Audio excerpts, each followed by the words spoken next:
ख्रिस्त बुद्ध झरतुष्ट्र महावीर मानव संता मानव्याचे दीपस्तंभ दीन दीन होऊन त्यांचे वंदुया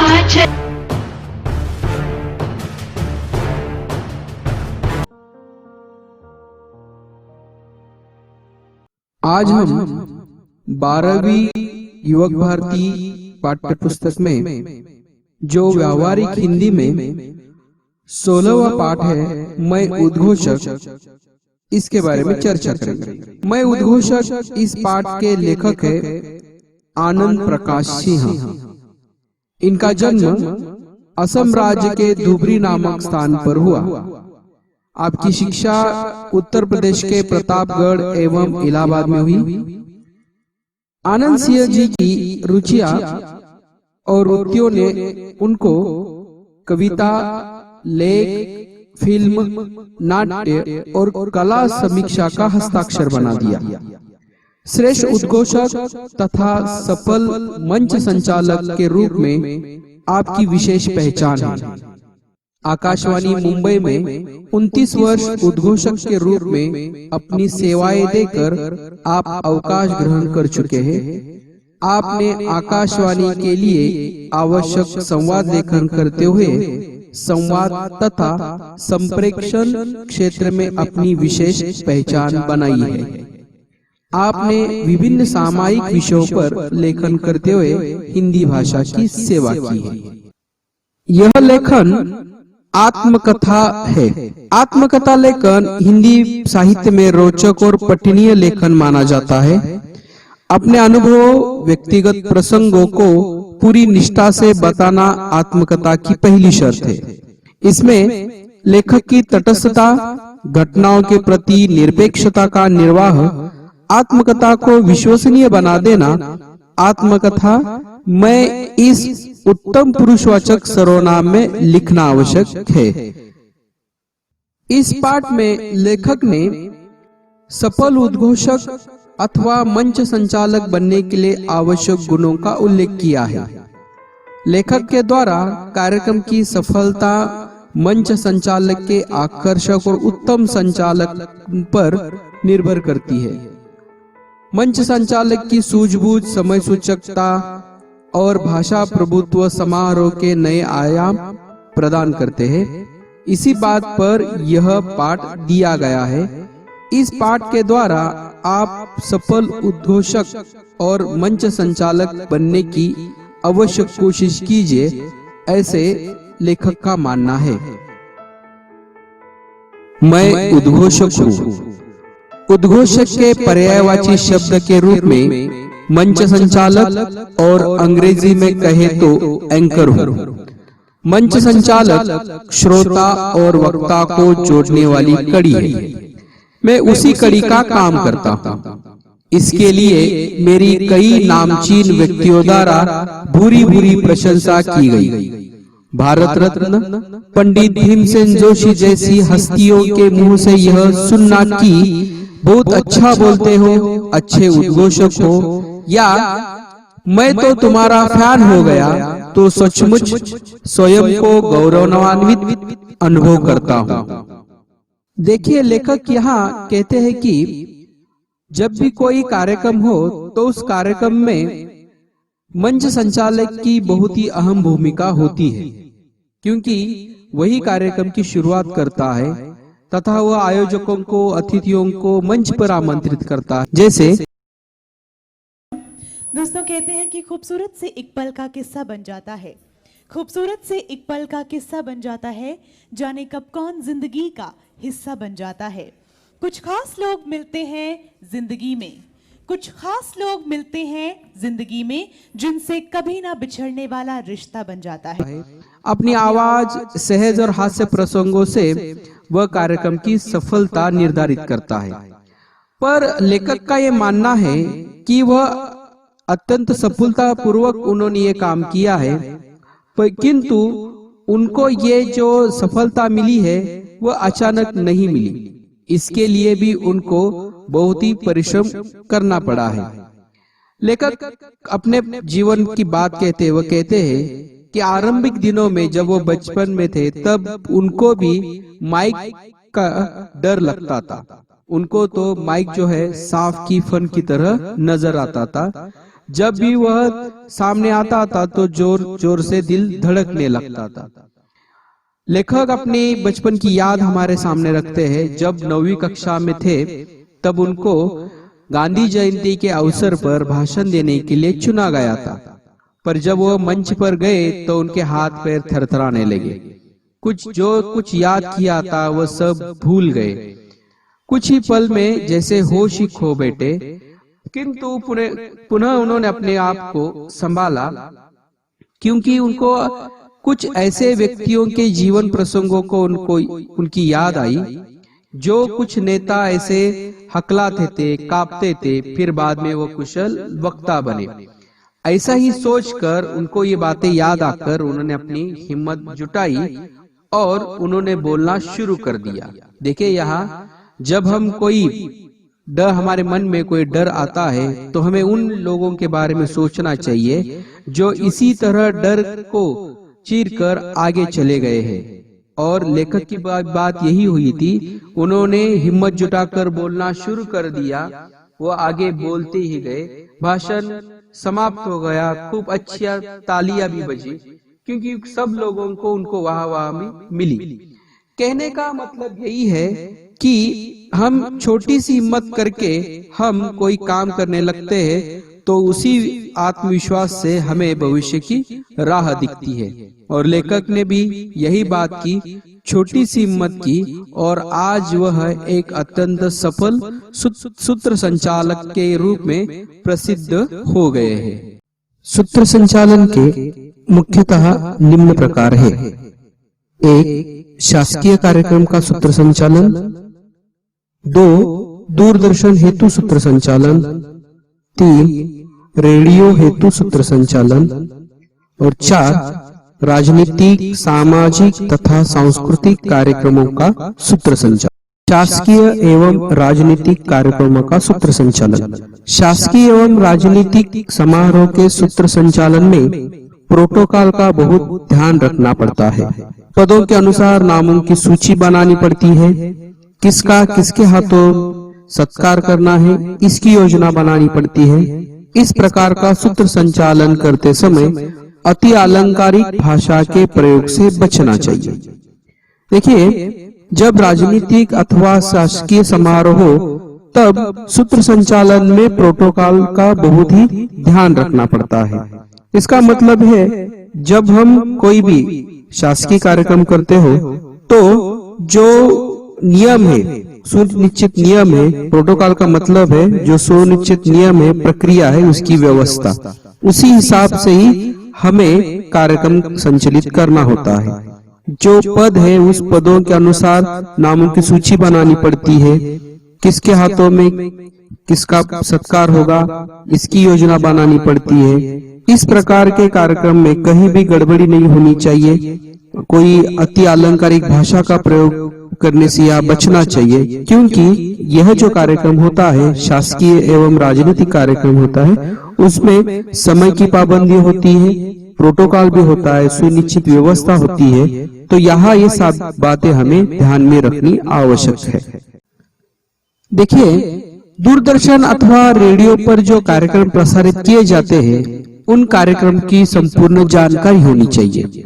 उस कार्यक्रम की जो संहिता है वह लिखकर तैयार होनी चाहिए, क्योंकि अगर आपके सामने वह संहिता लिखकर तैयार हो तो आप उस कार्यक्रम को अच्छी तरह से प्रसारित कर सकते हैं। कभी कभी रेडियो पर ऐसे कार्यक्रम होते हैं जो ऑन एयर होते हैं, यानी कि आप जब बोलते हो तभी वह कार्यक्रम प्रसारित होते हैं। आप दूरदर्शन पर भी देखते हो कि दूरदर्शन पर भी ऐसे कुछ कार्यक्रम होते हैं जो लाइव टेलीकास्ट होते हैं। लाइव टेलीकास्ट इसका मतलब है जब आप बोलते हो तभी वो लोगों के सामने जाता है। तब आपको यही बात याद रखनी होती है कि वह कार्यक्रम की पूरी जानकारी होनी चाहिए। अगर सामने वाले देखने वाले प्रेक्षक अथवा सुनने वाले श्रोता अगर आप कार्यक्रम सुन रहे या देख रहे तो आपकी सारी जो गलतियां है उस कार्यक्रम को बिगाड़ दे सकती है। इसीलिए आप जब अगर रेडियो अथवा दूरदर्शन पर कार्यक्रम का सूत्र संचालन करते हो तो आपको भी पूरी जानकारी होनी चाहिए किस तरह कार्यक्रम होने वाला है। ये सारी जानकारी आपको होनी चाहिए। जब आपके पास ये कार्यक्रम की संहिता लिखकर तैयार हो तो आप उस कार्यक्रम को धीरे धीरे उसका विकास हो सकता है, यानी कि वो धीरे धीरे वो कार्यक्रम आगे बढ़ सकता है। अगर कार्यक्रम के दौरान भाषा का प्रयोग और प्रसंगानुसार और कार्यक्रम के अनुसार आप करते हो तो उस कार्यक्रम में और भी चार चांद लग सकते हैं, यानी कि उस कार्यक्रम की भाषा और रोचकता विभिन्न संदर्भ के साथ आप अगर कार्यक्रम में समावेश करते हो तो वह कार्यक्रम और भी अच्छा होने लगता है। तो दूरदर्शन और रेडियो पर कार्यक्रम करते समय आपको ये बात महत्वपूर्ण याद रखनी होनी चाहिए। स्मरण रहे, सूत्र संचालक मंच और श्रोताओं के बीच का कार्य करता है। सूत्र संचालन करते समय रोचकता, रंजकता, विविध प्रसंगों का उल्लेख करना आवश्यक होता है। कार्यक्रम अथवा समारोह में निखार लाना सूत्र संचालक का महत्वपूर्ण कार्य होता है। कार्यक्रम के अनुसार सूत्र संचालक को अपनी भाषा और शैली में परिवर्तन करना चाहिए, जैसे आदर, अभिनंदन, आभार, नमस्कार, आदाब, सत श्री अकाल, hello and a very good evening ladies and gentlemen. A very warm welcome to this absolutely wonderful, beautiful and auspicious day that brings together so many special people like you.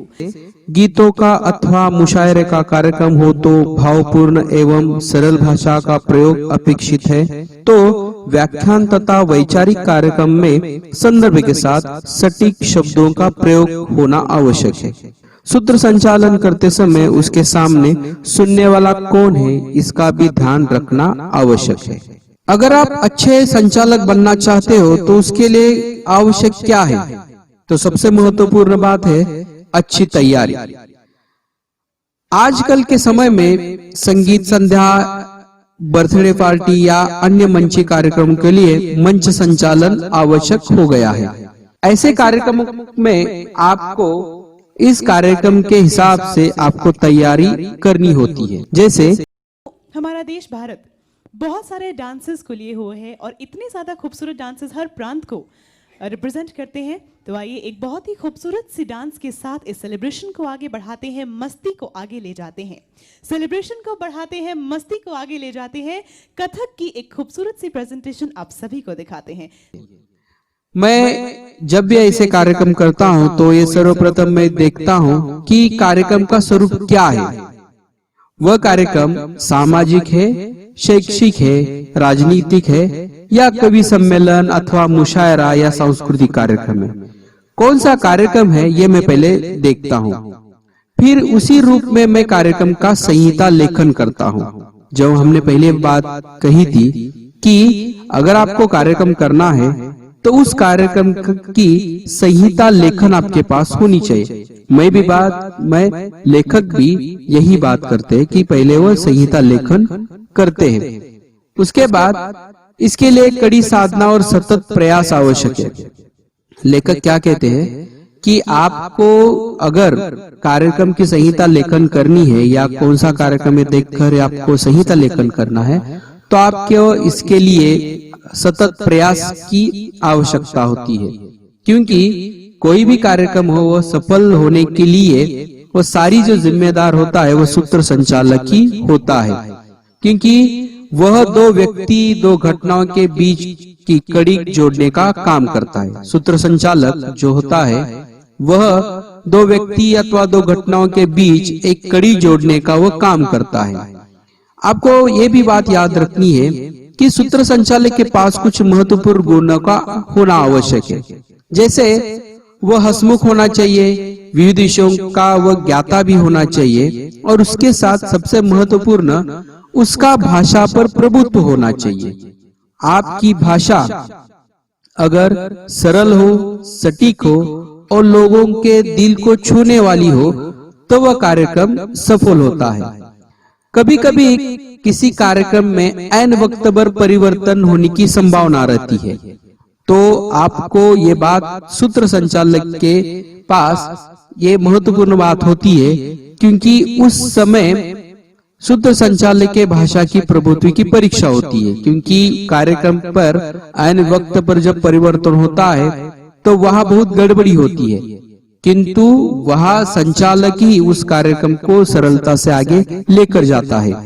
पूर्व निर्धारित, कभी कभी ऐसा होता है कि पूर्व निर्धारित अतिथियों का न आना, यदि आ भी जाए तो उनकी दिन भर की कार्य व्यस्तता का विचार करते हुए कार्यक्रम पत्रिका में संशोधन सुधार करना पड़ता है। कभी कभी ऐसा होता है, देखिए, क्योंकि हम अतिथियों के लिए दिन भर रुकते हैं और जब भी वो आते हैं तो वह उनको जल्दी जल्दी जाना होता है, तो आपको उस हिसाब से कार्यक्रम पत्रिका में सुधार करना होता है।